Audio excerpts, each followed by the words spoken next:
The following thoughts and opinions we're going to discuss regarding this album are strictly of our own personal interests. We are not professional music reviewers. We encourage respectful discussion and friendly banter in each episode, but we do not condone and will not tolerate bullying or belligerence. You are welcome to take what we say regarding the albums we rate with a grain of salt.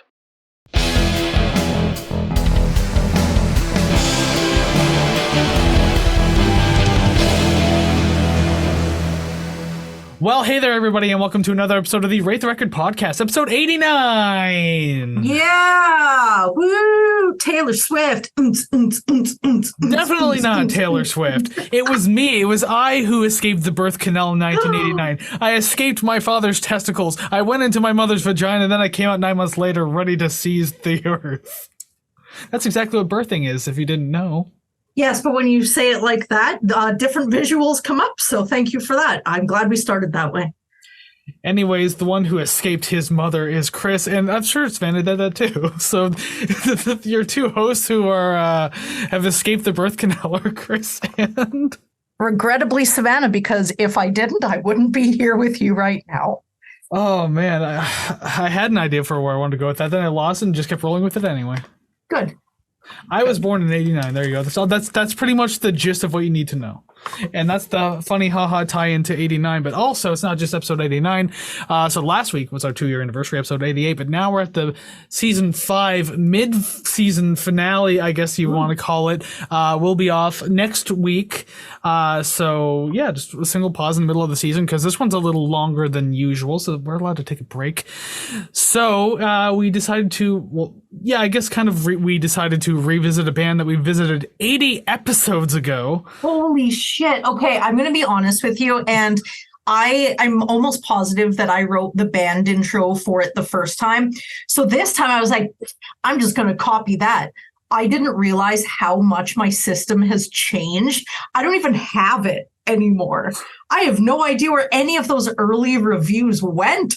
And I can't believe that was 80 episodes ago. It felt a lot more recent than that. Yeah, I think the PC I'm on now only has my old PC, which I still have, has everything on it, but then my new one has from like halfway through season 4 onward. So everything else before that's on my old PC. Holy crap. We've been doing this for a long time, and it's crazy. I'm never going to stop feeling, I don't know, in awe of that. Every single episode, I'm like, oh my God, how does she not get it by now? But episode 91, 92, oh my God, we made it to the 90s. They'll keep climbing and climbing and climbing. Holy crap. But yeah, 80 episodes ago we did a band, and I'll talk about them in a minute. But first, I just want to say, hey, thank you very much for checking out this video, coming out to hang out with us today and talk about music, listen to music, and all that fun stuff. If you like what you see and or hear today, make sure you do one of a bunch of things, or if not all the things, to help show your love and support for the show. Like, subscribe, rate, share, comment, follow. All of those things help build the musical community, gets into the algorithm, more eyes and ears on the prize, and just, a lot more going on. So by all means, if you want to help out in that, that's the best, easiest, free way to do it. Another way you can do it is Ko-fi.com/rate the record. The RTR Club, $5 a month. If you actually want to financially support us, that's a great way of doing it too. Plus, you get early access to the podcast episodes. You get bonus content, which we just released like an hour-long bonus podcast last week for our 2nd year anniversary. That's pretty cool. You could also get album requests expedited to the front of the line type deal, and we'll review your band's music. You get shout out, all that kind of cool stuff. So you'll find that at the RTR Club, and all of that is found at ratetherecord.ca. That's where you find all the social media links. That's where you find all the streaming links. The RTR Club. You can request an album there. You can find merch. So much going on. Ratetherecord.ca. And one more time, because they say 3s are good for advertising. Ratetherecord.ca. Nice. I was going to say, sorry, Kris, what was that website again? But I think you got it. Marketing 101, you have to do everything in 3s. You have to repeat it so that apparently the third time hammers it in. So there you go. Of course. Ratetherecord.ca. Exactly. So if you've been here before, you know that we like to horror out our brand as often as we can. So hey, welcome back. Glad that you're here. It's obviously working because you came back. So we're truly appreciative of that. If you're new, don't worry, you'll be indoctrinated soon enough. Welcome to the show. We hope you enjoy your stay. Have fun listening to music just like everyone else does, just like we do.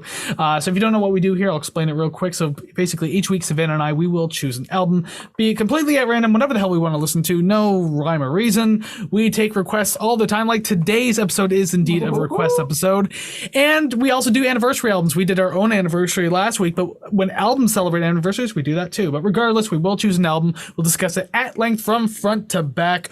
We rank the songs, and then we rate the record. There we go. That was actually kind of more. That 1 week that was still like perfect though.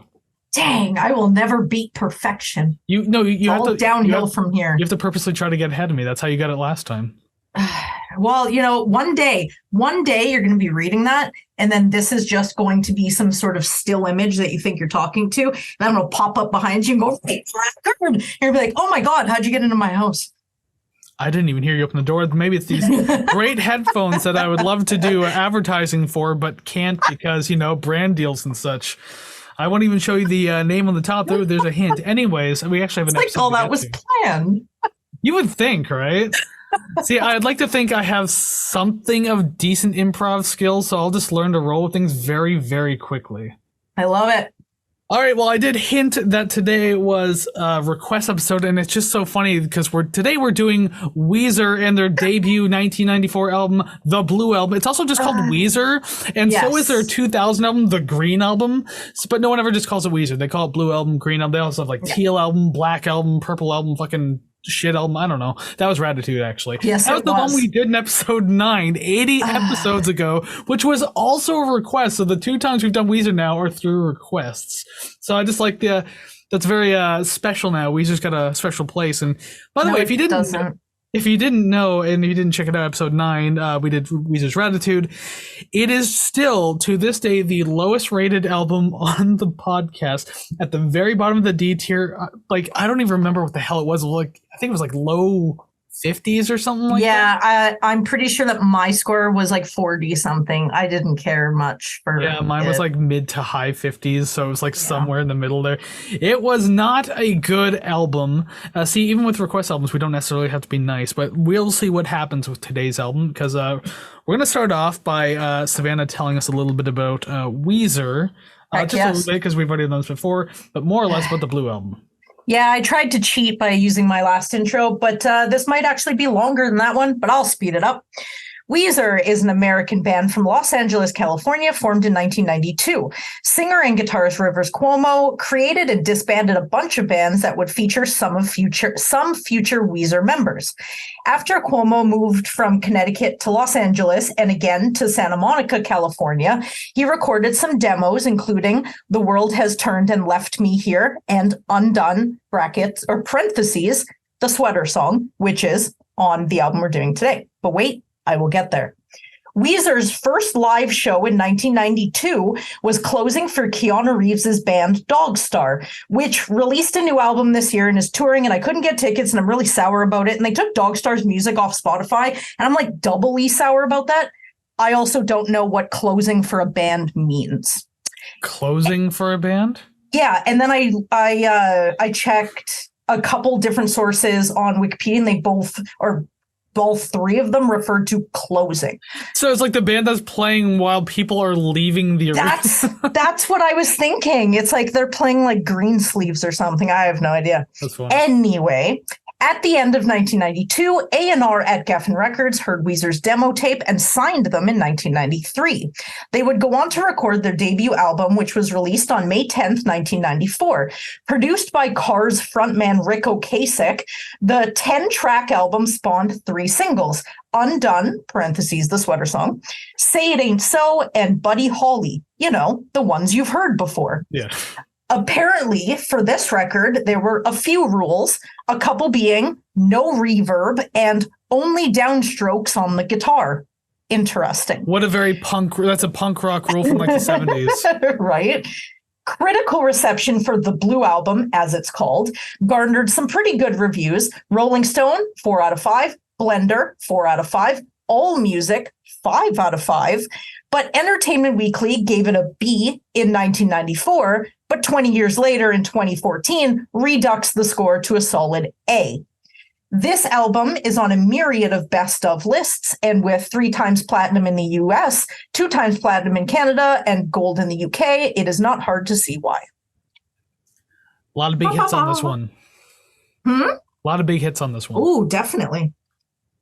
So just going back for a minute, that the fact that this is indeed a request album. It was requested by somebody Savannah knows. Actually, we can be transparent about that. I don't think there's a conflict of interest if someone we know wants to request an album. It's like we'll still do it. We could still shit on it. It doesn't matter. Oh, definitely. It doesn't have to be perfect score. Now, due to our constant swearing and 18 plus content, this person who is a minor and will not be named won't be listening to this until they turn 18. So album sucks. Album sucks. Never want to listen to it again. There you go. I'm kidding. They won't hear this. If for some reason they snuck past the velvet rope and are watching this episode right now, go to bed. Yeah. A plus. Great choice. Loved it. Because you know teenagers, they'll find the way to sneak in anywhere. Oh yeah.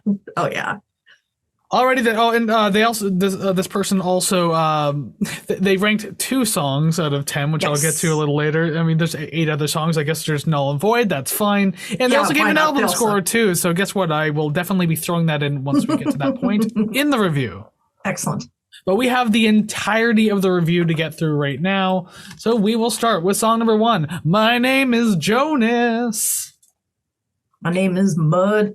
Better song. I'm not sure that I've actually heard the song before. I've definitely seen the song title, but I don't recognize the song very much. But I do like how it starts acoustic and then comes in, or then it all comes in with the vocals. And it has like an indie touch to it, but it does sound pretty polished. So I was kind of conflicted on really what vibe it was giving me. Yeah, the guitars have like a big time kind of feel to them, and like one of my blanket statements for the entire album is just that I really like that crunchy distortion in the guitars. I really like the tone of it, and it definitely suits its time frame as well, 1994. And I mean, some of these songs you said were kind of like demoed in 1992. Yeah. That definitely fits the time frame of like, oh, Nirvana's big, so of course you're gonna have these big noisy guitars. And he said Rick Ocasek is his name. The singer of the Cars. So he obviously has like an idea for like, you know, I mean, not that the Cars sound like this at all, but I mean, he has an idea for like rock music and like how to do good production. So you definitely have that like kind of leg up on the pile there. I do want to add that as I was going through their discography, Pinkerton and whatever the hell they released in the remaining of the 90s was not produced by Rick Ocasek, but the Green album in 2000 or 2001 was, which sometimes is surprising to me because that album had Hashpipe and Island in the Sun. So I don't know. Sometimes the music that a producer plays is not the music the producer produces. But I like Hashpipe though. It is very catchy. Oh yeah? Song. Very enjoyable, very catchy. I've always liked it. I remember when I debuted on the Much Music Countdown. Interesting. Good times. But yeah, this is a great start to the album. I really like this. It's good energy. It's not too fast, but the pacing is still good. And I noticed too, like there are fast portions on this album too. But now knowing that the rule was they could only do downstrokes on the guitar, it's like, oh, that's why things don't go too fast. Because I mean, like, it can. I've seen like old like grainy VHS footage of like old punk bands playing in the 80s, and they're all downstroking, and some of them are going insanely fast. And that's not really an easy or logical thing to do. Yeah. But apparently in the punk scene, if you did upstrokes, like you were kind of seen as like a piece of shit or something along the lines of that. I don't know why. Like, yeah, maybe so. I don't know. It's just like, it's silly to me. I couldn't imagine not doing upstrokes if I'm doing like 16th notes. Like that. I don't know. It's just kind of silly to me. Dang. Yeah, I don't know that. Sometimes I hate finding things out after I've done a review because I'm like, ugh. I'm like, all of these criticisms are easily explained by this one sentence. God damn it. Yeah. But I don't really have too many criticisms for this one. I do like the 3/4 time signature. Not the only time that there's going to be a waltzy feel, although it is the only time that I recognized a different time signature. Could be wrong. But having heard Ratitude, it seems to it seems to be that this was the sadness and despair album before they got all happy. Yeah, to an extent, I guess. And obviously, this is like the much more like teenage angst type of deal here. They were pretty young when this one came out. Like, do you know how old Rivers was? Did you say so? I actually looked this up. He was 24.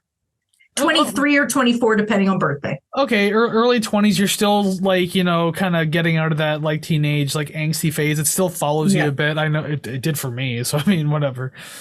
Sometimes I feel like I'm still in it.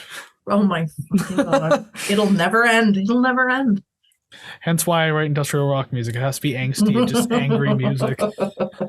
Yeah, like this song is catchy, but like there isn't too much to catch on to in this one though. But like what you hear is still kind of like slightly memorable. I guess the real thing is that there's no like big hook to sink into. So there's nothing to come back to. You maybe just might hum the melody to yourself and that's about it. The pickup in the last quarter was really good. I liked it. The harmonica felt slightly out of place. It comes back and feels better later. It felt out of place here, but it wasn't enough to, like, you know, bother me. So I was fine with it. Whatever. Yeah. I found that for a song less than 3 minutes 30, it felt a little longer than that. But I was very appreciative for the end, not because I didn't like the song, but literally the end of the song. It felt like a logical conclusion with the guitar. And I really liked that. I find that there were quite a few songs on this album as a whole that I really liked the way that they ended the song. It felt like you closed the cover of the book. Everything was in the book. It was good. I liked it. Didn't leave you longing, which I actually really appreciated. Yeah, the song was like sandwiched by like the acoustic guitars, and then the song ends with just a very quiet "My name is Jonas," and that's it. I like that. It feels nice and satisfactory. Just before we move on to, I won't call her up by name, but I'm going to call it my sister. That like, so I'm not intimately familiar with this album, but I know so much of this album because she was obsessed with Weezer when we were younger. And she listened to a lot of these songs a lot, like Holiday and Only in Dreams. I think I've heard like on repeat many times in the basement, like way the hell back when. So I don't even know if she'll see this, but I'm going to call her out anyways. It's like, it's your fault that I know a lot about this album. That's not even necessarily a bad thing though, but still.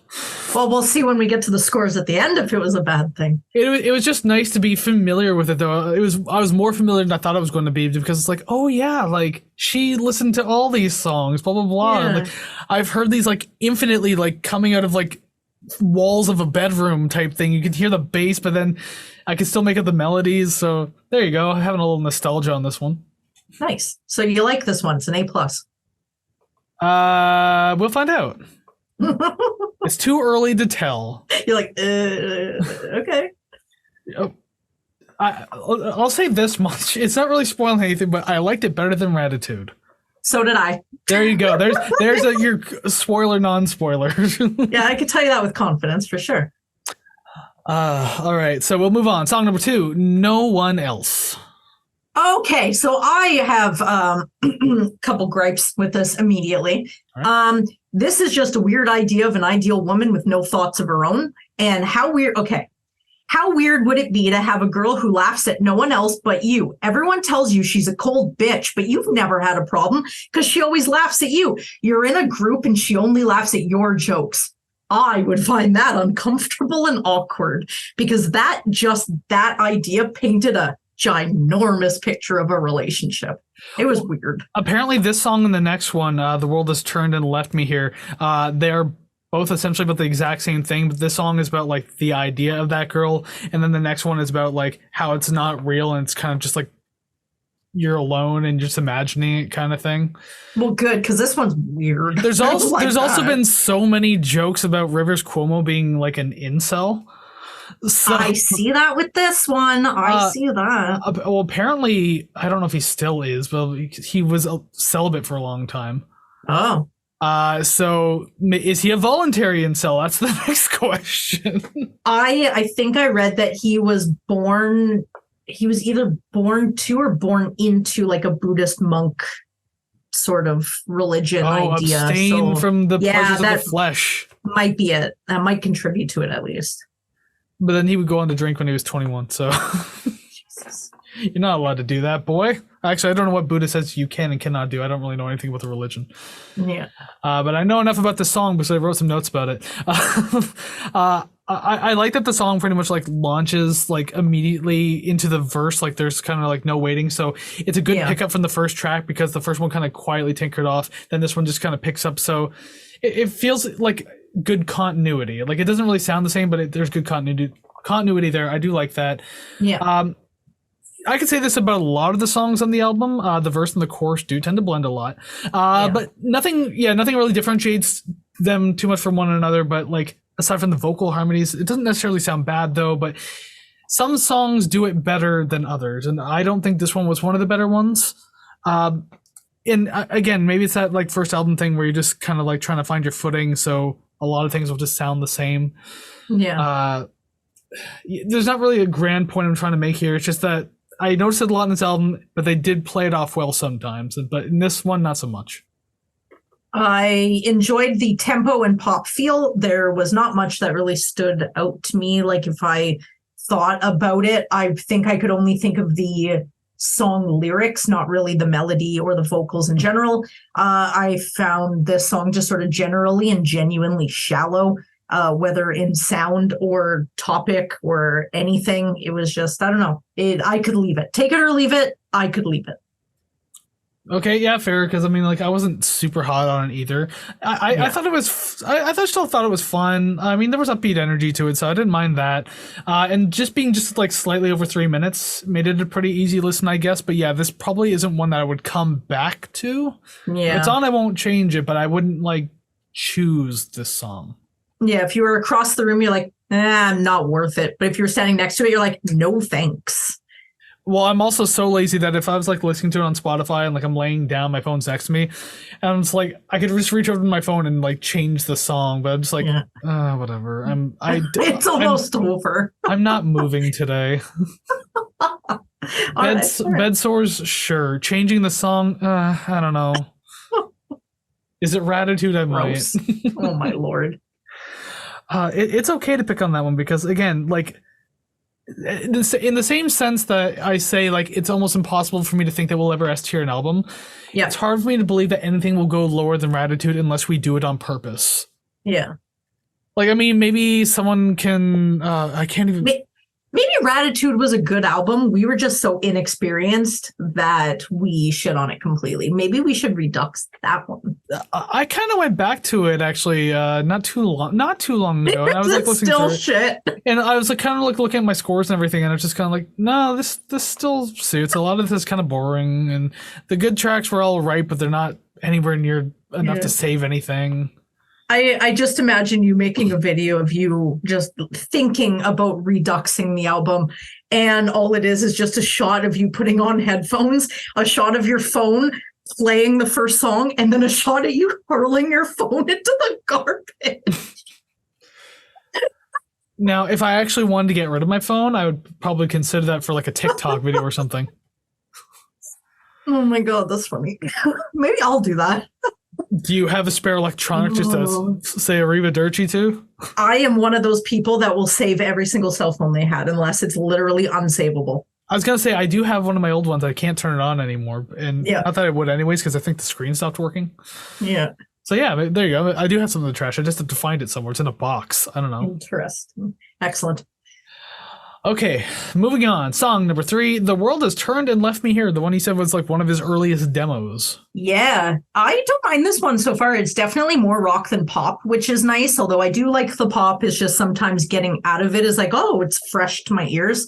And I really like the drum fill and acoustic guitar starting this one off, which I find the acoustic guitar definitely makes a presence here going forward. There's a few tracks where it definitely tends to, like, if it's not even like too forward facing, it's still just like a layer in the background that's like really welcomed. I think that there is a track, I can't remember which one, that like I mentioned, it's very brief, but at the same time, I thought it was like a very smart idea to add it. Mm-hmm. So when we get there, I'll definitely have to make note of that if I remember to. But yeah, this one felt a little different because it's obviously a much slower pace, and I thought it was pretty welcome because like we've gotten like 2 more or less energetic tracks at this point, so it's fine. Straightforward composition, but it's still good. But I mean, you could say straightforward composition for a lot of the album anyway. So I mean, nothing too complex going on anywhere on this album, which isn't a problem. That's fine. Doesn't have to be. We're not talking about like prog rock or anything here. Can you imagine Weezer doing a prog rock album? Jesus, that'd be weird. Don't do it. 14-minute songs. But yeah, like I like the punchy drums, the warm guitars. Like it had nice sound going on to it, so there was that much to enjoy about it. Speaking of the drums, hopefully this makes sense. I like the sound of the drums. They're not sharp. They sort of sound muffled, and it's pleasing to me because nothing is too abrasive or like, I don't know, tinny sounding. It's very warm and soft, and I really enjoy that a lot. And I found that this song really straddled the line of what alternative rock was going to turn into in just a few years from this album was released. Well, yeah, considering that, like, grunge had been growing for like the last 4 or 5 years. Yeah. By the time this album came out, I'm sure Cobain was likely gone already. So like, yes, grunge was sinking like a month before. Yeah, so grunge was sinking, but alt rocks was just still drifting, and to an extent was growing. Like I don't think the 90s were like a good time for it. It didn't really start crashing until like probably the time nu metal came around. Yeah, I'd say like 98 to 99. All of those 90s alt rock, more than likely one hit wonders that I'm super into. I don't really listen to anything outside of maybe early 99, late 98, because then it does start to turn into something completely different, which was just pretty much Korn. Hell yeah. And we already talked about them anyway. We did. Yeah, as I kind of mentioned about the lyrics too, how like it's just about, like, I thought this one was like about rejection or something like that, because I wrote that like in my notes, but then I found out like the previous song and this one were tied together. Okay. I don't know why I had to mention this, but I'm like, but verbatim it just says, it sounds like the song is about rejection. Was the first verse about masturbation though? Yeesh. Because then rereading through the I'm just reading the lyrics on my phone now. That's why I'm kind of like looking down here. The first part of it's fine, but then the words, I just made love with your sweet memory 1,000 times in my head. You said you loved it more than ever, you said. That sounds like he's jerking off. Okay. Yeah, he's definitely in his mom's basement. Yeah. Or in that garage that he talks about later on in the album. And this is far before you could like stalk your crush's like social media page. Yeah. So like you just had to think about it and do all that kind of stuff. Oh, I was thinking more like in the bushes photo. So I'm glad that he just kept it up in the head. Since there's no implication of stalking, I'm going to go ahead and assume that's not happening. Good. Like don't be even more weird than I think you are, please. Yeah, don't be a peeping Tom or a peeping Rivers, I should say. Whatever. So weird. Peeping Rivers. Just imagine he just spreads the bush like, huh. It's like he's got this like very sad look on his face. It's like, yeah, that's him. That's him, officers. Oh my God. Speaking of the way he looks, didn't I just text you recently with a picture of him? It's like, why the fuck does he look like Steven Wilson? Yeah, he's definitely growing his hair out for sure. I said it was an omen that it was like this album was gonna suck, so now we're gonna have to continue to go through this and find out if the omen is correct or not. I freaking hope not. But my last note for this one is I would totally listen to it again. I said it would probably work. Being closer to about 3:30 in length rather than the 4:26 that it is. It dragged a little, not so bad, didn't necessarily damage the score for that, but yeah, not a terrible song, not fantastic. It's middle of the road. Oh. All right, moving on. The song before, probably one of their better known hits, if I had to guess. Buddy Holly. Oh my God. And if you've ever been on TikTok, definitely viral, I guess, the last year, at least a little bit. Buddy Holly's gone viral on TikTok? Oh, hell yeah, because I'll watch a couple videos and they'll start playing like stuff on the piano or the guitar, and you're like, oh, I'm just watching, and then they go, wee, wee, and then it says, you've just been Weezered. Yeah, now that you say that little guitar riff, now that I thought you would just like, I'm trying to imagine like the chorus being used in videos. I'm like, I don't recall that at all, but the riff, that you say that, yeah. And this feels really weird to be on an album and not just a standalone track, because I don't think I've never heard this album. So hearing it in between two other Weezer songs, I'm like, You gross. No, this is only supposed to be on a mixtape. That's it. Hey, to be fair, this is kind of what sold the album, right? So. Oh, heck yes. Very popular. Even the video is still such a clever idea. How they seamlessly blended it into an episode of Happy Days. I used to watch Happy Days when I was a kid, like with my parents. So when that video came out, I, as a 94, I would have been like 5, maybe watched it a year or 2 after it came out. So I was definitely less than 10 years old. Blew my fucking child mind. I had no idea how these young kids were in the show. I was like, when was the show record? I was so dumb. Kids are so stupid. I was so dumb. They brought all the actors back. They got good makeup to make sure they didn't age or anything. Henry Winkler hadn't aged a day. I mean, oh my god! But it was so good. That sold the song 100%. It was a very clever idea, and it was well done because like the video filter too made it look like it was coming right off of like an old like 50s film, you know. So hell yeah, it worked really well. But that's the video, and that has nothing to do with the score. But I just wanted to say, if you haven't seen the Buddy Holly video, you're doing yourself a disservice by not watching it. Hell yeah, you have to watch it, whether you have watched the show it references or not. Watch the video. And then watch the show for reference, clearly. No, because if you want to know where the term "jumping the shark" comes from, then yes, watch Happy Days, because that's not only is that where it came from, but that's literally what they did, and that's what blew the show. Yeah. So dumb. Granted, I was never a fan of Happy Days, so whatever. But yeah, so this is another one of the songs where the verse and chorus blend a little bit, but like. This it didn't bother me this time because this is like the first truly catchy chorus on the album. It's a super memorable. It's a great sing along. Like even the verses aren't all that hard to sing either. There's not really except for maybe the bridge that gets a little strange. But like other than that, the verses and choruses are all very singable. Sorry. No, actually, that's the end of my point. Anyways, I was probably just going to drag it on by like 2 or 3 words.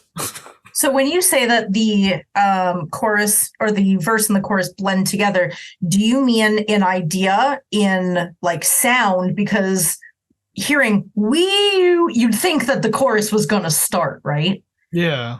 So like, do you mean that it blended in sound or in vibe, or what do you mean when you say that? With sound, because like not much changes in the instrumentation between the verse and chorus. The pacing doesn't change. There's not really any big fills. Like every once in a while there are, and I'm not talking about the one towards the end either, because that's kind of its own standalone thing.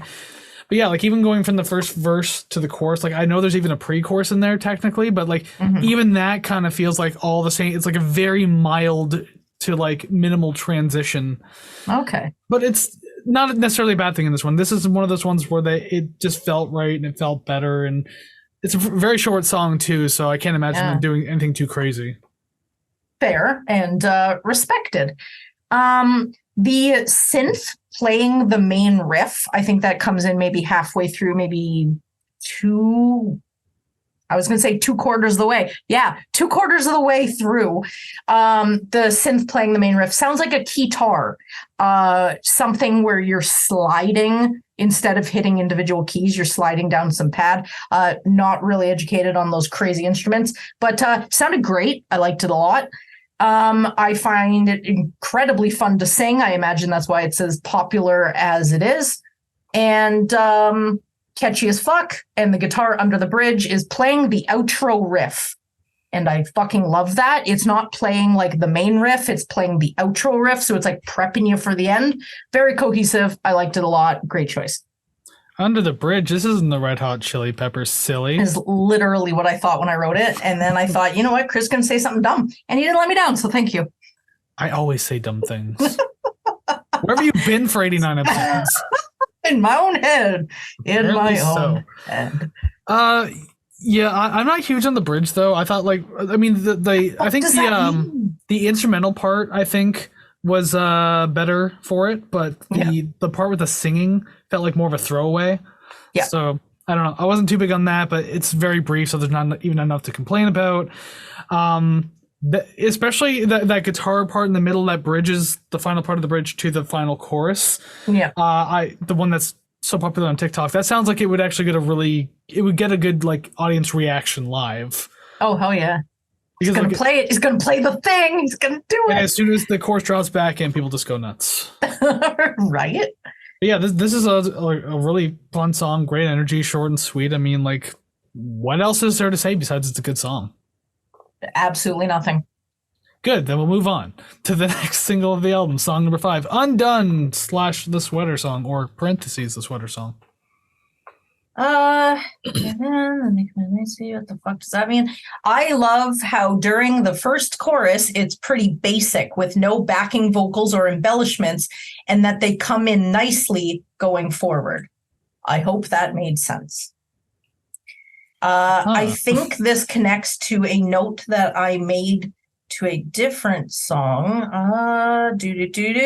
Oh, this might actually have to do with this note a couple songs forward. I love when the first chorus is bare bones plain.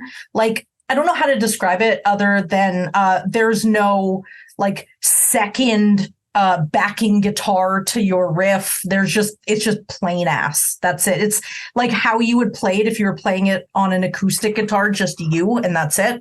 But then the extra stuff is like introduced during the second chorus, where you get those extra double kicks on the bass drum, or you get a little lick over your riff or whatever. I like when the first chorus has none of that bullshit, and then it comes in during the second chorus. You're like, oh, you're giving me something extra. And that happens to quite a few songs on this album. And I really enjoy that because it's a surprise. It's not like you're listening to the same verse and chorus done the same way every time. It changes it up. And I'm pretty sure that's what I meant by this bullshit sentence. So, yeah, hope that all made sense. A very long-winded explanation to explain something that you didn't even understand. There were a lot of things going on in my head, and then I wrote down maybe 1% of them. So now you have 3%. Well, we can deal with it then. But yeah, the song works as both like a come down because some parts of it are a little quieter, mainly the verses, I guess, and the intros and everything like that, and like the parts bridging each verse as well. But yeah, it still has like that fun energy that's pretty much been like on point with the album so far. So definitely a lot to like about this one. This one's also catchy and fun. It's pretty simple and straightforward. As a matter of fact, like this song is probably one of the better examples of a song being super straightforward but pulled off in a really great way. Because I like the quieter verses match with like the heavier choruses, and it just makes it like infinitely more enjoyable because you kind of get like a little of both sides in it. So I really do enjoy that. I thought that was fun. And speaking of the quieter parts too, like I like the little conversation in the beginning of the track. I've always thought that was kind of funny. Because you hear those like two guys talking to each other, and like one just sounds like super disinterested. It's kind of like he only showed up to this concert because he was like promised alcohol and like drugs. Oh my God. He's just like, "Where's the drugs and beer? You said there'd be drugs and beer." Yeah, it's the only reason I came here. Well, because like the one guy sounds so stoked, and the other one's just like, "Hey, yeah, okay." I already got the drugs. Well, at one point, I think in that conversation, he's like, "Do you want a beer?" He's like, "Yeah." Like there's like it's like kind of like Daria. Sometimes you can hear the enthusiasm, and then other times it's just like monotone misery. Fair. Where am I going? This song isn't as slow and lame as I remember. I always thought this song was just really like, I don't know, lethargic, but it's actually not. It picks up nicely, and I really like the energy. I like that the drums change as the song winds down. Again, they add little things in different parts to kind of keep your interest, which it definitely did. Someone who loses interest really quickly stuck with it the whole time. With about 2 minutes left, I couldn't help but think, how do they need this much more time? The song is just over 5 minutes. The ending wasn't tedious or annoying. And really, for a 5-minute song that could have ended at 2 minutes 50, I'm actually surprised that I liked it and I stuck with it the whole time. It could have ended, but having that extra, like, it didn't take away from the score, it didn't take away from my interest. It was just one of those thoughts. I was like, oh, it could end now. Oh, we're not doing that. Okay. I'll see where you're going to take me, but we'll see. I was going to say I like the end because there was like this big build into this like final crescendo, like this final hit where everything just kind of trails off. Yeah. But then you had like that kind of like ominous, like noisy outro too, and everything that sounded like a little creepy or whatever. But I don't mind that either. Like I don't like that part the best, but at the same time, like it's definitely not anything I would let affect the score at all. Yeah. because it's also pretty quick too. I love the vocals in the chorus. So you already kind of mentioned like the first chorus being like more bare bones, and then the second one you kind of get added on. I love the additional choruses because you get more and more added to it. Like the harmonies, the overlapping vocals with each other. It just sounds like they're having a good time in the studio, and I always love hearing that kind of stuff. I always thought this song was actually longer than it actually is too. I know you said it's like over 5 minutes, but for some reason when I was younger, I always thought this was like 6 or 7 minutes long. Oh shit! But no, so and I don't know, maybe it's like the long kind of like noisy part of the outro that makes it feel long sometimes, but I don't know. Mm-hmm. The song is fun to me, so it kind of just flies by. So I don't know. I enjoy this one. Yeah. Likewise, it was not my worst rated. I would certainly hope not. Yeah. Well, imagine if it was, you'd be like, all right, shut it down. Black screen, that's it, we're out. The only way that would work is if every other song on this also had a fantastic review by you. So that way it's like everything was a 10 and I just had to decide which one was the lowest 10. Yeah, fair enough. Which is not the case. No, so... No, as popular as this album may be, it's not an album full of 10s in my opinion. Yeah. So let's move on. Is this one a 10? We'll find out later, I guess. Song number 6, Surf Wax America. Okay, I barely have anything for this one. I didn't care much for it. My first note says I don't mind this one, but I'm not sure by how much. The more I listened to it, the more I was like, okay, like it's okay, but I think it is one of those ones that if it was playing, I would just wait it out and just continue on enjoying the rest of it. And surfing is not a realistic idea I can create while listening to Weezer sing this at all. Yeah, that certainly wasn't a lot to say for it, eh? Yeah, not really. I like the main picking riff. That's enjoyable. And I hate the quiet down in the middle. What was the point? Yeah, actually, I have one of this as the bridge kind of killed it for me a little bit. Definitely did. I had to check my phone to see if it was still playing. I did still appreciate like the harmonies and the overlapping that they do. I like when they do that. I appreciate those fun little moments. But yeah, other than that, like it took away from the energy of the song because like this song was like a smart pickup from the previous track. I did like it, like the energy was back again. So and also it's a smart placement too because like we're just past the halfway point. So picking that energy back up is always a smart idea to do. I noticed the vocals felt a little buried in the mix in this song, like mainly for the verses, I guess. But it kind of adds that, like, I said pop punk style in my notes here, but I don't even want to call it pop punk, but I guess for lack of a better term, it is. Yeah. It kind of adds to that, like, that feeling that they were, like, trying to go for, I suppose, because it gives it that more, like, raw and off the floor kind of sound. And when it comes to, like, punk music, that's kind of what you anticipate more or less. So yeah, I liked it for that reason, but I felt weird because it's the only song in the album where the vocals truly felt a little buried. So it's just kind of like they underproduced this one song on the entire album. Yeah. Well, that's a half lie because there's another song coming up where I felt the production as a whole was pretty weak. But for the vocals, this one was just like, yeah, this one feels like a little like a lost opportunity. I have absolutely nothing else, but I am glad that you didn't love it to death, so I don't feel guilty. Let's see how much I loved it and or hated it. That's all I'll say for now because I don't want to spoil placements. Yeah, we definitely all got to see. Thank you, Kris. Yes, you can see my poker face. So this song, just staring at the camera for 5 minutes, very, very uncomfortable. This song was much enjoyable, very enjoyable, but there were problems with it. I liked the song, but I didn't like certain parts. Anyways. All right, Kris wrote his review from a chat GPT now. Yeah, I just told it to write it for me. Then I purposely told it to just mess around with it too. It's like, you got it. This is a song by Weezer. I enjoyed this song, but I'm not certain how much I enjoyed it by. I enjoyed this song by Weezer. I don't know, by Weezer. And you're like, oh, okay. Little editing. You end every sentence with by Weezer. I appreciate those fun little moments. By Weezer. Oh, Lord. Smart placement on the album too. By Weezer. Say It Ain't So, the next by song. Weezer. So yeah, song number 7, Say It Ain't So. I totally understand why certain songs were released as singles because like they fit the time period very well. This is very like, I don't know, sullen Gen X-y sound and vibe. And the whole, I love when the first chorus is bare bones, blah, blah, blah. That's my second note. That was for this song. I already hashed that out earlier. I actually have like long notes for this one too.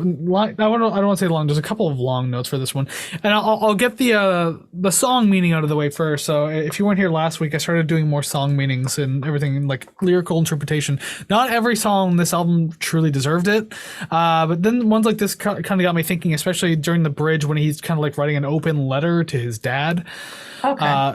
Because those lyrics you hear, "Dear Father," something, whatever. Like, yeah. So I found out that apparently Rivers regrets writing this song. Really? I don't know how much he regrets it as a whole, but I guess like the lyrical content he does. Yeah. Because it relates to an incident when he was in high school where he came home and saw a beer in his fridge. Now that seems like a pretty simple, like, what the hell? Why is like, were you triggered by the beer? Kind of was though, because he thought of it was left there by his stepdad. And it reminded him, he thought his stepdad was going to leave his mom because the same thing happened. Like his dad drank and eventually left his mom. Yeah. And so then when he saw that his stepdad was drinking, he's like, oh God, he's going to leave her too. Yeah. And so it's just like one of those like PTSD type things when you see a can of beer. But then apparently Rivers started drinking at the age of 21. Before that, he was like petrified of alcohol. He was terrified of it. And then at 21, he's like, oh, it doesn't hold the same significance anymore because I'm not afraid of it anymore. So yeah, it's just, well, if anything, he can just like look at it as a snapshot in time. So yeah, it's like I felt like that. I've moved on. I am a better person. But I don't have to. I don't have to revisit this from my past. But it's there. Like, who still feels the same way about most of the things in their life than they were when they were a teenager? It's not a phase, Mom. It's my life. Yeah, sure it is. No, it's a phase. It's a phase. It's totally a phase. I try and dress how I did. Well, I guess in the more extreme way that I dressed when I was a teenager. I'll do it now. And it seems like I'm one of those TikTokers or YouTubers who mock people like that. But you can tell they're in their 30s, their 40s, and they're dressing up all emo. I look in the mirror, I'm like, it was a phase. It was totally a phase. Please get me out of this. I hate this so much. I tend to dress kind of like I did in high school. Like I didn't do anything outrageous or whatever. I did like a lot of band shirts and jeans in high school. So Jinko jeans. No, I was middle school. I was in middle school like from 2000 to 2002, so that would have been like prime time for that shit. Hell yes. But now as it was t-shirt and jeans, so it wasn't anything like spectacular or crazy.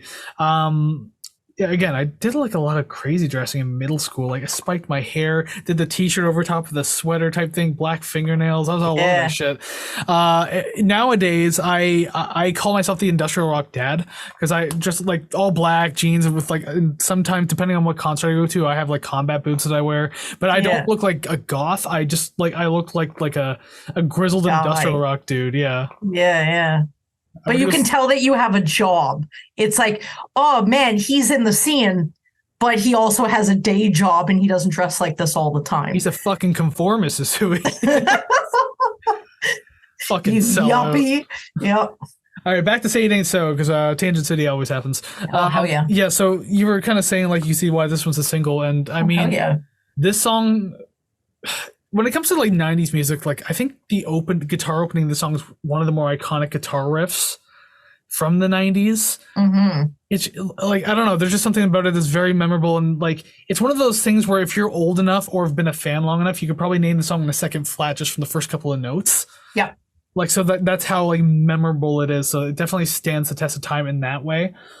Yeah, and this is one of the first times you hear, like, the bass kind of, like, do something fun and on its own. Oh, my God. I had to mention that. Spoiler, I mentioned it in the last track. It says, I had no idea there was even bass in this song or in this album. Brackets sarcasm. Nice to hear it. Yeah, like Undone had it. Undone had it a bit, but it was like mixed with guitar. Yeah. This one, like, it had a buttery smooth tone, was kind of doing its own thing, so that was great. Really enjoyed that. What Hold on, did I miswrite something? Oh, no. That's the next note, because I thought I wrote something about. I wrote a note about something sounding genuinely bad, and I thought I was still reading my bass note. I was like, that makes sense to me. So what does that note say, I wonder? Oh, Jesus, yeah, I almost forgot. I had to read the first word of this note, and I immediately knew. One of the things I think sounds genuinely bad in this song, and realistically across the entire album, are the harmonies, the vocal harmonies in the verse. Oh, yeah? Like, the octave harmonies going on, like you have like the really high falsetto and then the like lower Rivers line being sung, and they're like just matching each other. I hate it. Oh, okay. So I have two things that I remember reading that I didn't bring up. You mentioned something. This was about the bass. Okay. So I read that they were treating the guitar and the bass like a 10-string instrument, and they were playing them together. Probably why we didn't hear it at all. Also, what did you just mention now about the harmonies? The harmonies. So the bassist is doing the harmonies. He had never sung before doing this, and he had to sing outside his regular range in falsetto. He eventually started to get it, but that might be why you don't like it, because this is like literally one of his first goes. So it sounds like a weird initiation. Yeah. Because, I mean, like, are you telling me no other member could have done that? Or maybe Rivers just kind of overlaps himself? Like, I mean, there are solutions, and they went with this one. Yeah, they did. Yep. It annoyed me so much. Like, I'm glad, obviously, it doesn't last forever and ever, but at the same time, for the times it was there, it's like, you know, nails on a chalkboard type deal. I think it's so annoying, and I do not like it. I never noticed. And because it lasts just long enough, like, it did kind of affect the score a little bit. So it's kind of unfortunate that had to happen. I still didn't tank the song. It's just like not as high as other people would rate it. I'll say that much. Yeah. The song's still really catchy. It still has a lot of staying power. And after all these years, it still sits pretty well. And then, my only other note was about the lyrics. And so that's all I got to say. Generally good track for the most part. Harmonies were annoying. Yes, it's a single. Yes, it is.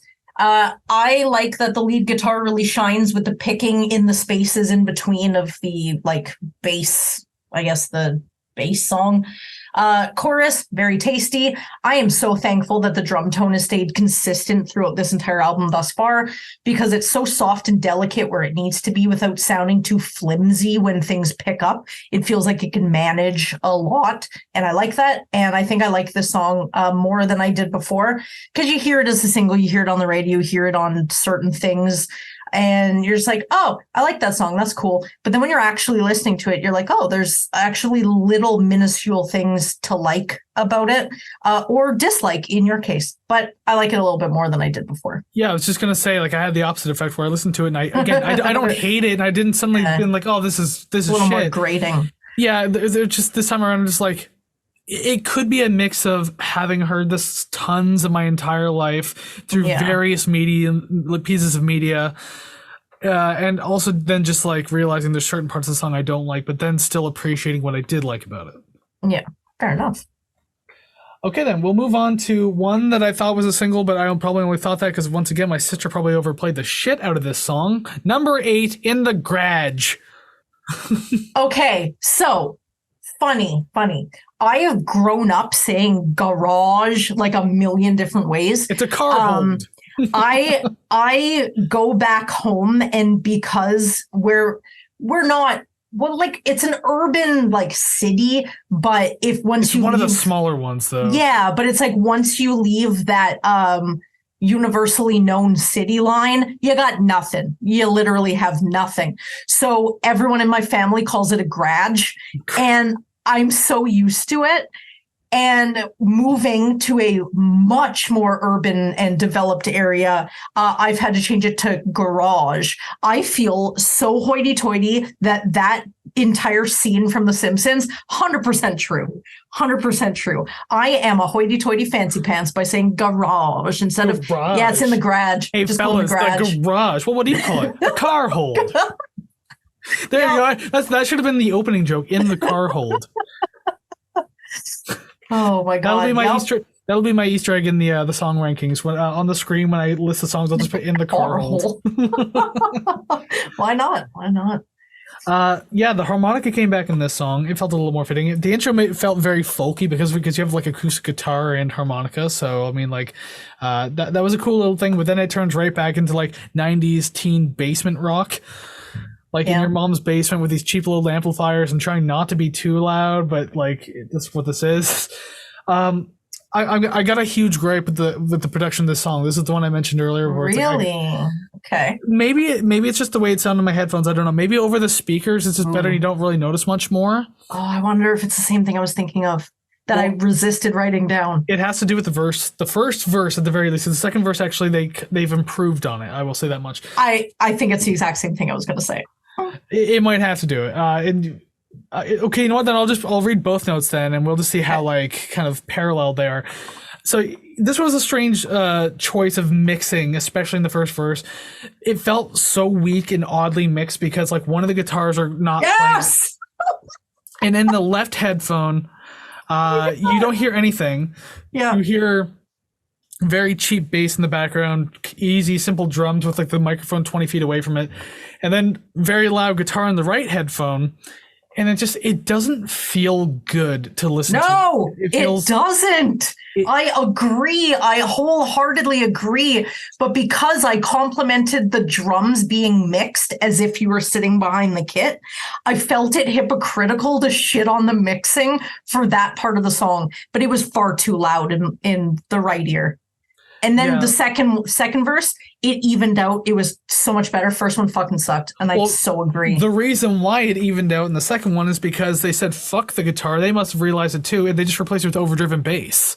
It was a bass guitar that was doing that. So it was just drums, bass, and River singing. And I thought that was a far greater choice because I am a whore for bass distortion, okay?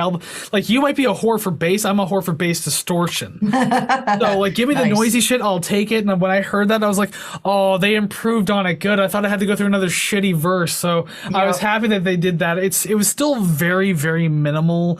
It feels like they could have done more with it. Not that you need to, like, always have every instrument doing everything, but the mix could have been better on it. So fuck you, Rick Ocasek, for overviewing that. Yeah, he's dead now, by the way. Then I'll go to his grave and say fuck you. It's like, thanks for the cars, but fuck you for that one choice on In the Garage or In the Car Hole. All right. I'll even film myself saying it too. Oh my god. I'll lay a single rose on his grave and it's like, oh, by the way, fuck you for In the Garage, and then just walk away. And just kiss your two fingers, touch his grave, and then just walk into the distance. That's what the rose is for. Kiss from a rose. Come on. There you go. Yeah, it's still better than the first verse. I like that. And my only other note is that the song is very catchy, but far weaker on the catchy front, though. I will say that much. Two notes. The drums at the end, adding all that bass drum. As the song progresses, more and more is added. That bass drum, just go listen to that. It caught me off guard in like the most pleasurable way. Never thought I'd actually constantly praise something here. The drums, I'm down for it. I love it. And fuck, the more I hear this, the more I like it. That's it. I'm done with this. And that was my last note. Really? Yeah. Well, it's like the more I'm listening, the more I'm like, okay, I can get into the vibe. I still hated the beginning, but like the end of it redeemed the beginning because I liked it a lot. So I forgot about the beginning. You know, now that I'm looking back on this song, thinking about it right in this active moment, it is so lucky it didn't get a 0 out of 10. Just from the simple lyrics of, I've got posters on the wall, my favorite rock group, Kiss. Really? That's a 0 out of 10, buddy. Oh, God. And then starts talking about Ace Frehley and Peter Criss. Okay, but they don't mention Gene Simmons. I can deal with that. Yeah. Like, at least he took the two good ones. Anyone who's not, I thought it wasn't the joke that everyone hates Peter Criss or something like that. I don't fucking know. It's Kiss. I don't care. I don't know. He wrote Beth and it was good. So any member who's not Gene Simmons is fine, but Gene Simmons is enough to ruin the band. And also, I don't really I like maybe 2 Kiss songs max. Mm-hmm. Other than that, like, I don't like them. And that's me being polite. Yeah. Okay, so we're going to do Kiss's 1998 album, Psycho Circus. Wow, I've never F-tiered an album before. Oh my God. What if we actually... Okay. Okay, you obviously like the. You've seen them fucking live. Okay, I mean, like, Yeah, you're not F-tiering shit. Okay, so that was it for that song. There you go. Me. Called the fuck out. Song number 9, the penultimate song of the entire album, Holiday. Again, another one with sort of a waltzy sort of feel, but I found this one weak. I found it weak. They're close enough to the end that I'd probably just call it and turn it off. And sorry, last song, you're a casualty. Which is strange because actually I thought this is where they like brought a lot of the fun back in. Really? From the early parts of the album. I had enjoyed it. Like the warm sound came back too, and maybe that was just a note in spite of In the Garage. I don't know. Maybe not. It doesn't feel too different from some of the other songs aside from that like waltzy type feel to it. Yeah. But again, I actually appreciate it. So I just said, well played, Weezer. Oh my God. Singing the word heartbeat was the hook of the song and admittedly the best part, but it was weak and didn't help with song memory. I don't know what was with that breakdown in the middle. Were they just leaning heavily into the waltz thing? I don't know. I was not a fan of this one. Okay, I mean that's fine. Because like one thing I say, like even with the start of the song too, is I like or it's not even just the start. It was like through the song was there was an organ in the song that I actually thought was like a good addition, and everything like that. It was like that little layer that actually perked up the sound. So I guess that added to my level of enjoyment for it. Okay. Yeah, and the choir bridge in this track as compared to like one of the other previous tracks, and I can't even remember maybe it was Surf Wax America. This time, yeah, the choir bridge didn't work out too much here. Didn't dig on it too much. Yeah. But I will say the harmonies were at least top notch once again. I really enjoyed that. They're not necessarily super complex, but tonally it's great, so I give it points for that. Maybe that was farther into his falsetto experience. Oh, there's no falsetto here at the very least. Oh, okay, good. Like singing harmonies. Excellent. And again, maybe it's the bass player, maybe not. I don't know, but the harmonies were nice. Excellent. Yeah, I got nothing. Okay, moving on to what apparently is like the cult classic favorite among Weezer fans, Only in Dreams. I didn't know that until I read it because, like, again, another song I'm very, very aware of because of my sister. She listened to it a lot, so there you go. That must explain something. That the fact that she had this one on loop, and man, to loop an 8-minute song though, man, it's got to be something special. So all of mine is just a running train of thought. So I can either do that first, or you can go, and then I will do mine after yours. Chugga chugga choo choo. Go ahead. All right. I had no idea there was even bass in the song, parentheses, sarcasm. Nice to hear it here. I kind of hoped we'd get something that wasn't a rehash of 40% of this album, but knowing what I know about their trajectory in the future, I'll take this. Okay, I take some of that back. There's a jam at the end, and that was unexpected.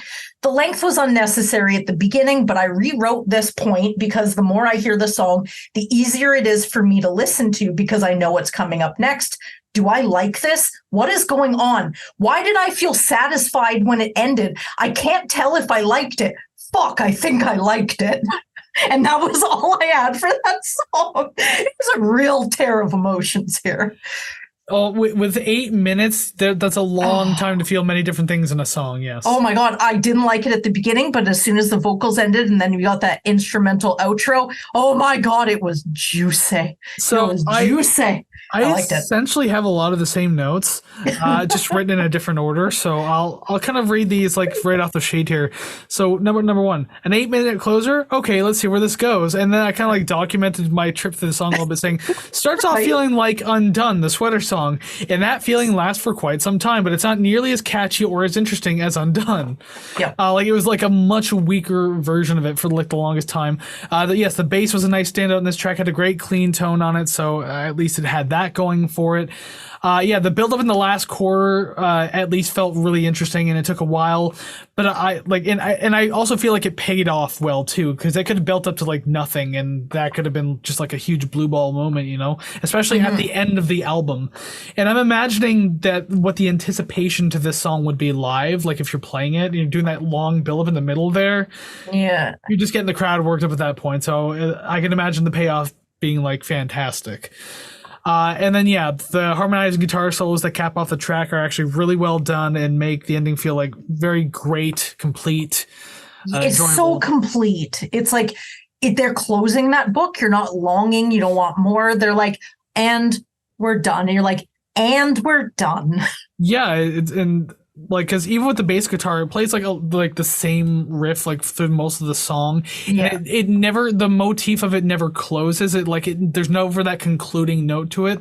But the very last song of the entire song, yeah, the very last one the bass plays in the entire song concludes that motif finally. Yeah. So at least there's that going on. So it's just like, oh, good, they did complete it, because I thought they were gonna play like one of the last notes incomplete and just go off. It's like, do it, can't do it. Yep. But yeah, you know what? This was a mostly solid album ender. I will say that, aside from like the first half that kind of like bored me a little bit. But yeah, the second half was the pickup. Very redeeming. I liked it. Cool. Speaking of redemption, because we're gonna have to find out how exactly Weezer may have redeemed themselves, because we're at the end of the album right now. We're done talking about it, so thank you very much for making it this far. If you did, let us know what you think of this album down in the comments below. But wait a minute, while you're doing that or trying to formulate words to even think of, there's more to do for this. We have to rank the songs and rate the record. But yeah, as I said, like, this has to be the redemption arc we've been waiting for 80 episodes. So time will tell. Oh my God. I don't even know what to say about this album other than you definitely can see a line where they sort of changed sounds. Maybe they changed. I know that they've changed a couple band members throughout their existence. So maybe it sort of changed with the introduction to someone new. But it is interesting to see where they started, where they are now. And I hope that this is better than what Raditude was released in 2009 or something. Something like that. So it was like 15 years after this. So took 15 years to ruin the band. oh my God, right? I've seen bands destroyed in shorter. So congratulations. So I'll just say now, above our heads, boom, graphics have changed. Names, numbers. There's going to be more names, though. Song names to be specific, because we have to now rank the songs from best to worst, worst to best, least favorite to favorite. However you want to do it, that's how we're going to do it. And our listener here ranked songs, but only 2 of them. There's 10, by the way. There's a story. So this listener is a minor, and I wasn't going to make them rank all 10 songs, because their answer to me asking, hey, so we're going to record that Weezer episode today. I got a couple questions for you. And he's like, I asked you to do Weezer like 4 or 5 months ago. I said, yeah. We got a long list. I'm sorry. They did not remember requesting it. So the answer to what was your favorite song of the album, they gave me number 1 and number 2, and then trailed off. So 2 is what we get. They don't even remember listening to the album in the first place. I think it was a fixation at the moment, and now they are, and I quote, they are listening to other songs at the moment. I'm like, okay, I feel like I'm being broken up with somehow, but okay. Well, it's good to know that they're listening to other songs, because there is 1 or 2 other songs in the world, so there's definitely a few others to check out. I'm glad that the horizons have been broadened. Yeah. Well, I'll just say it now. Their ranking number 2 was Say It Ain't So, and number 1 was Only in Dreams. Look at that, the cult classic favorite of all Weezer fans. Yeah, that was not the one I thought they were going to say. I thought they were going to say Buddy Holly. So I'm very glad that you actually listened to the whole album. Maybe they're too young to truly appreciate it. I think part of the magic of that song came with the video, to be honest. Yeah. Not as a bad song, but the video definitely enhances the experience. 100%. Especially seeing it when it was on television and not having to YouTube it. And back when it was on like CRT TVs, and you couldn't YouTube exactly. You could like it fit the screen. Yes, you couldn't YouTube it, so when it was on, it was like a special event. Yep, memories. Okay, well that was their song rankings, and now we have ours. But good news, we did all 10. Yes, that's kind of what we have to do. So I guess I'll get things kicked off in a second, though. Do you think any matches? Oh my God. So going into this, I was like, I think we'll have like maybe 1 or 2. I'm going to bank on 1. Now, I think 1 will be a coincidence, but I'm going to say 1 because I really, really want to pull through for us. So I'm gonna say I'll zero. just say 1. Yeah. The more we talked, the less confident I was in. Like, then the certain songs I know that are gonna be like completely flipped. Yeah. And it's just like nothing felt confident. But hey, prove me wrong, kids. Prove me wrong. I think 1 will be just a coincidence where it's like, oh shit, okay, good, cool. I don't think it'll. Yeah. Well, let's see where we're gonna lie. It's not gonna be this one though for a match. Number 10 in the garage. Holiday. Just hearing someone else say that is wild. Because I've never called it a garage. I've always called it a garage. Very French of me. It's just my family that I hear it, and that's it. Very weird. You're too far away from Quebec, that's why. The further away you get from Quebec, the weirder the pronunciation is. Okay, number 9, no one else. Thank God, coincident. Oh, okay. See, I said prove me wrong. Thank you for doing so. You're very welcome, and I'm glad I did it so early, because now there's a chance for 2. We'll see. Again, prove me wrong, kids. I will. Number 8, the world has turned and left me here. Surf Wax America. Fuck yeah. I'll just write that. That's fine. Number 7, say it ain't so. My name is Jonas. Running out of hope. But that's okay, because I already said 0, so anything beyond 0 is a pass. Number 6, my name is Jonas. In Les Garage. In Lesbian Garage. I don't recall that one. Sometimes I throw some French words in and then refuse to pronounce them in French. There you go. That's why you should have said in Les Garage.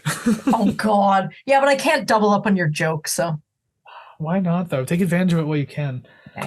Number 5, Only in Dreams. Number 5, Undone, the Sweater Song. Yeah, we're done. Because I don't think Excellent. we're matching Buddy Holly. I can almost promise you that. Number 4, Surf Wax America. Number 4, The World Has Turned and Left Me Here. World has turned. Number 3, Holiday. Number 3, Buddy Holiday. Buddy Holly. I was gonna say, are you trying to do a Billie Holiday joke? I was just trying to make Holly sound like holiday. So Buddy Holly, correct? Yes, it is. Don't confuse me here, It is Buddy Holly. Yes, it is. My number 2 is Buddy Holly. I told you it was gonna match. My number 2 is Only in Dreams. Yeah, you really did like that one, eh? I did, and it's only number 2 because I didn't like the beginning. Yeah, fair enough. But the fact that you didn't like half the song and it still made number 2.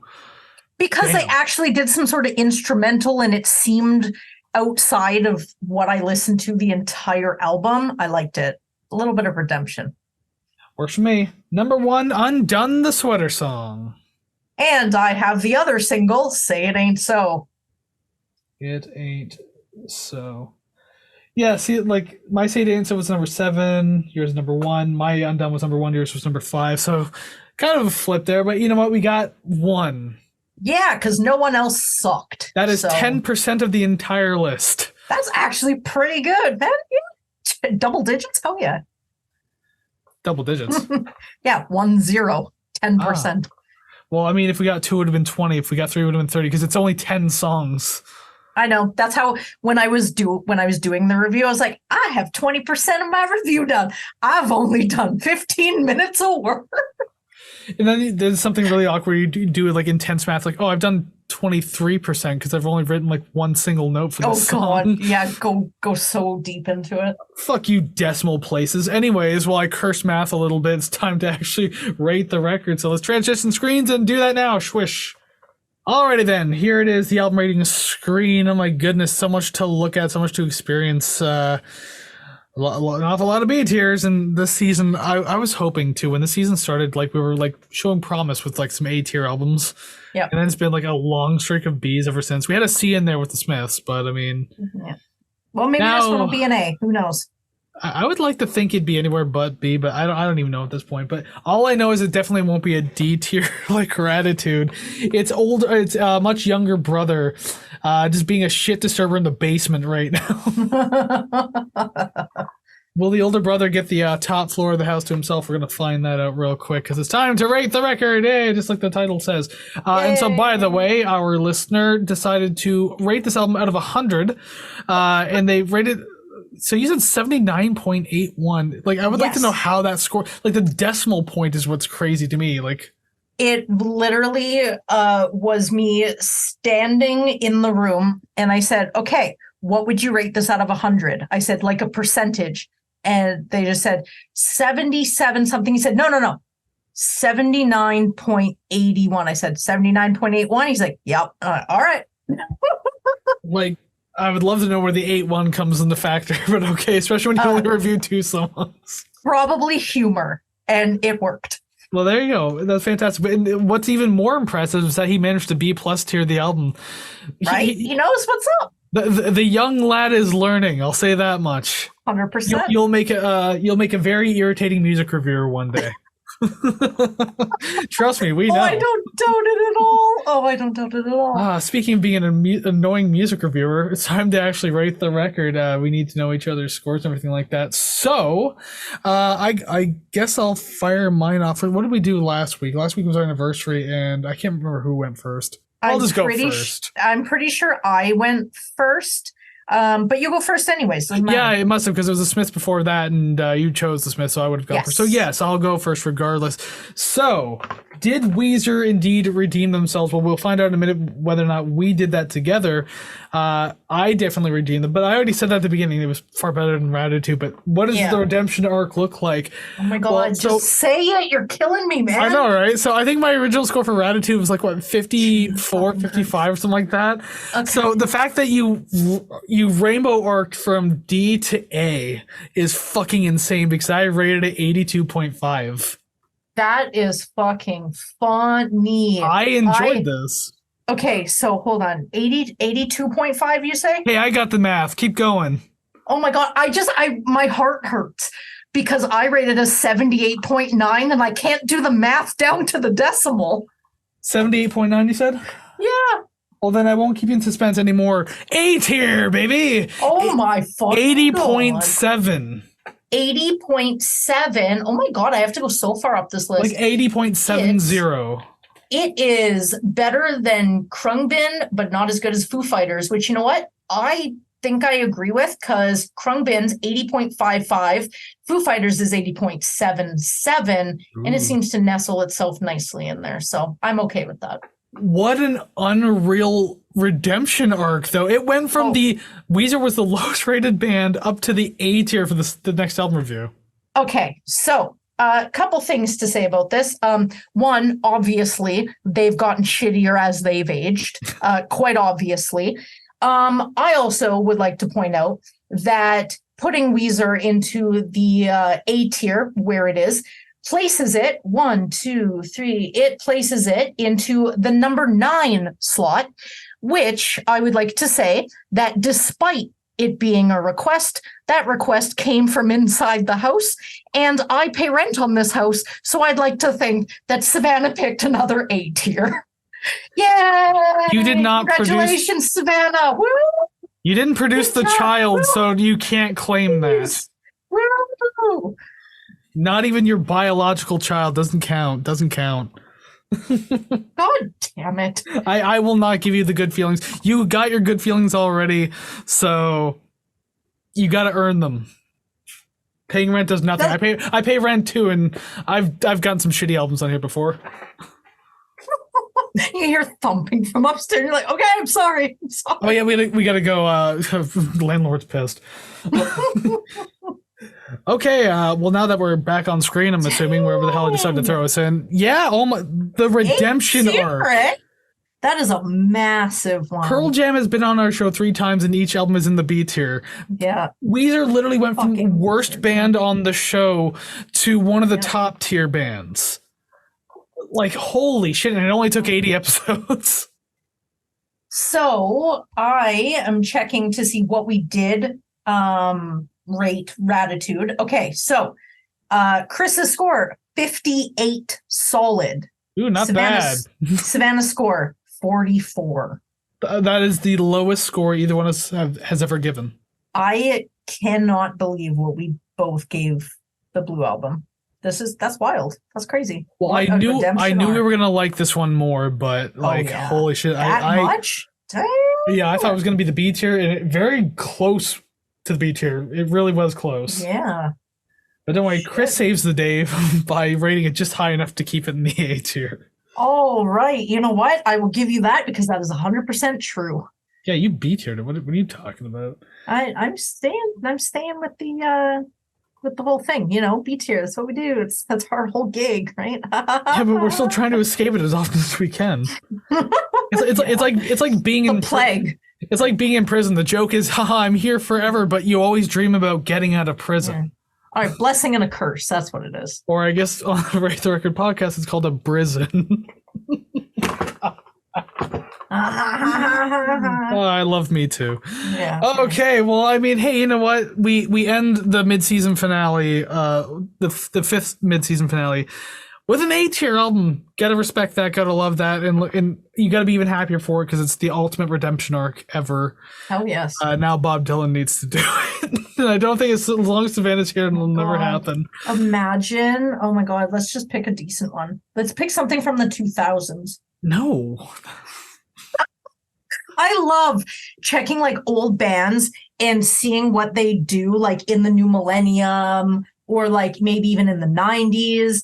And some of them are like, oh, okay, like this is pretty okay. Some of them are, wow, I could have thought this was released in the 70s and they haven't changed at all. And then other times it's like, I have to put this on the show because this is outrageous. So I have so many ideas that in my head, when I think of them, I see you like that, where you're pinching the bridge of your nose and all you want to do is just sink into your floor. And then I think, you know what? Those are the ones I want to do. Fair enough. It's just funny how he's like, he's only gotten more miserable with time. And being the most miserable member of the Traveling Wilburys, he's the last one to survive. Yeah. Oh my God. Jeff Lynne's alive, is he not? No, Jeff Lynne died a while ago. He's been dead for I feel like a couple of decades at this point. Jeff Lynne. I thought he was still alive. Ta-ta. No, he's alive. Is he? Jeff Lynne? Still alive. Where the fuck are we? He's only 75. I thought he was dead. No. Well, every time I Google someone, if it says so-and-so is, I'm like, oh, thank God. They haven't. Then I must be mixing with another Jeff. My bad. Yeah. Yes, Jeff Lynne's still alive. Do another ELO show. Why not, right?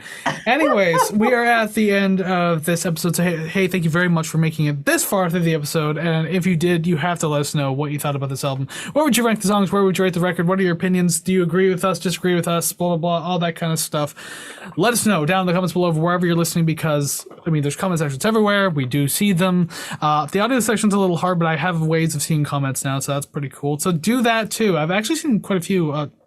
I don't want to say quite a few. I've seen a few audio comments, so it's nice to know that there's people out there in the world, Hello, I'm waving at you, but you would never know. Yeah, just parentheses, waving. Doing the Queen wave. There you go. Yes. But anyways, you can let us know on other places too what you thought about this album over on our social medias, like on Facebook, Instagram, TikTok, and Threads. It's Rate the Record Podcast, and all of that is found on ratetherecord.ca. So all the social links, all the streaming links we have, the merch, requesting album, and the RTR Club for $5 a month, and all of that kind of stuff, found at ratetherecord.ca. And one more time, for the sake of good advertising, ratetherecord.ca. Go there, bookmark it, do all that kind of stuff. Do all the stuff that he says. He knows what he's talking about. Mm-hmm. Yes, the one who does all the work around here knows exactly what he's doing. If I play into it, then I get to play Kiss. Good job, Kris. That's not best. Guaranteed. That is not best. Guaranteed. Good job. Is that a fact?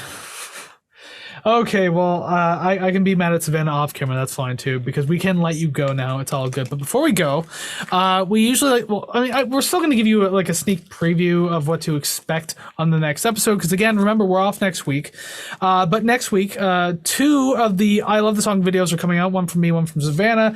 It's our part-time series. If you haven't heard about it before, but chances are a lot of people listening might have, because goddamn, my Queens of the Stone Age one still climbing. I'm still very impressed with it. Still very happy. You did a very good job with that video, and I'm very glad that you're getting the views that you deserve. Thank you, because I know you probably haven't seen it at all. I don't know who the Queens of the Stonehenge is. It's okay. They were in an 80s band called I've already blown the fucking joke. Spinal Just Tap. cut it all. I was gonna make a joke about Spinal Tap.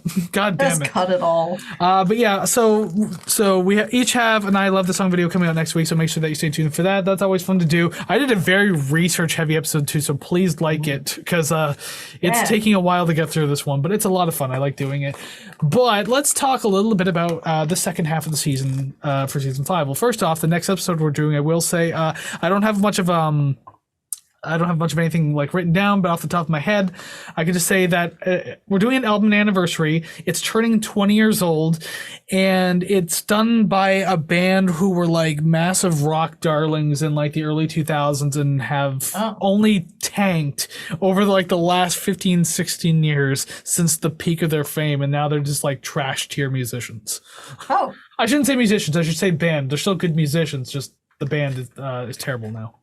I can't even guess because I feel like I would be rude to anyone I jokingly guessed about. So I will find out alongside everyone else. Even their diehard fans hate their new albums. Really? But the one we're doing next week is actually probably one of their best. So yeah, that one's gonna be pretty cool. Turning 20 years old, and a little more about the second half of Season 5 as well.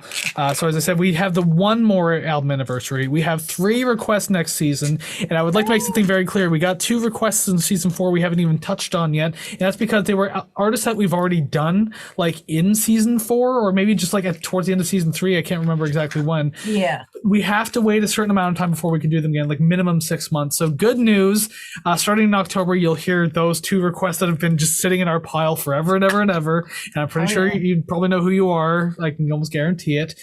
We do have 3 requests so far, though. We can always take more. So if you have one, send one in. And yeah, there's like a bunch of other mix of stuff, but of course, let's not forget about episode 100. That'll actually be the Season 5 finale. And of course, Savannah's birthday, too. I'll mention that. There you go. Make it feel special a little bit. That'll be a special album to do, too. Hell yes, it will. I am going to show up with all of my party supplies that you have seen over the last couple of party supplies episodes. I don't know where I'm going with this. I thought you were honestly going to say it's like, I'm going to show up at my birthday suit. I'm like, YouTube won't like that. Hell no. Or it's just like a morph suit that just says birthday on it.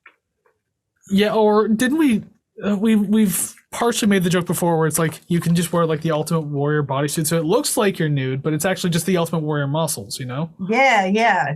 Jacked, like 3 shades darker than I actually am. Like you are right now with your sunburn. Oh my god, it hurts so much. But yeah, I just want to mention episode 100 is going to be a special episode because obviously it's a Season 5 finale, triple digit episode. It's going to be pretty cool. We have a plan for it, so stick around for that too. That's all I can really say without spoiling much. Hell yeah. And if I keep talking, I will spoil it. So will I. I know I will. Okay, we're done talking now. So, hey, thank you very much for hanging out. So stick around for the ILTS next week, both of those. And until we see you next time, go listen to some awesome music like Weezer's The Blue album. Just stick with But just this one. Stay away from Ratitude. Thank you. Although go watch episode 9, bump our views, please. So you can get like good contrasting views. Anyways, yes, go do that. And we'll see you again on the second half of Season 5 in a couple of weeks. So take care, friends. Goodbye.